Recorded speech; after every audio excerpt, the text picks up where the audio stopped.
আসসালামু আলাইকুম। সবাইকে শুভ দুপুরের শুভেচ্ছা। যে যেখান থেকে আমার এই ভিডিওগুলো দেখেন, প্রত্যেকের জন্য আমার আন্তরিক শুভেচ্ছা ও শুভকামনা রইল। আজ আমি কচুরমুখী বেগুন ও ইলিশ মাছ রান্না করব। তো মাঝে মধ্যে আমি যেভাবে একটু তাড়াতাড়ি রান্না করার চেষ্টা করি, সেটাই আপনাদের সাথে শেয়ার করছি। আমি প্রথমে লবণ হলুদ মাখিয়ে একটা টিফিন বাটিতে এগুলো ভাতের মধ্যে দিয়ে সিদ্ধ করে নেব। তো এবার আমি চালগুলো ধুয়ে চালে পরিমাণ মতো পানি দিয়ে এই পানির উপরে আমি বাটিটি বসিয়ে দিচ্ছি। আর বসানো হয়ে গেলে আমি মুখটি লাগিয়ে টাইম সেট করে দেব। আমি 10 মিনিট টাইম দিয়ে দিচ্ছি। 10 মিনিটের ভিতর আমার ভাত ও তরকারি একই সাথে রান্না হয়ে যাবে।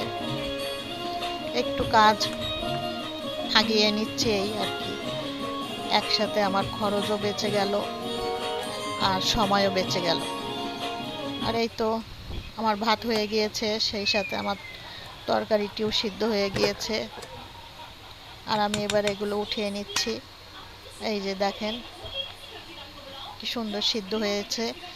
আর এবার আমি পেঁয়াজ ও তেল দিয়ে একটু নাড়াচাড়া করে এটার ভিতরে সচরাচর আমরা যে মশলাগুলো দিই সেইগুলাই দিয়ে দিচ্ছি। এক এক করে রসুন, আদা, জিরে ও ধনেবাটা একসাথে দিয়ে একটু সুন্দর করে কষিয়ে নেব। আর কষানো হয়ে গেলে এটার ভিতরে ওই যে ইলিশ মাছ সিদ্ধ করে রেখেছিলাম সেটার পানি দিয়ে আরও একটু নাড়াচাড়া করে তারপরে আমি তরকারিগুলো কষিয়ে নেব।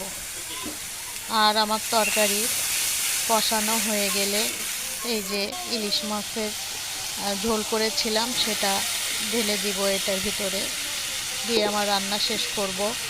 তো যাই হোক, সবাইকে আবারও শুভ দুপুরের শুভেচ্ছা।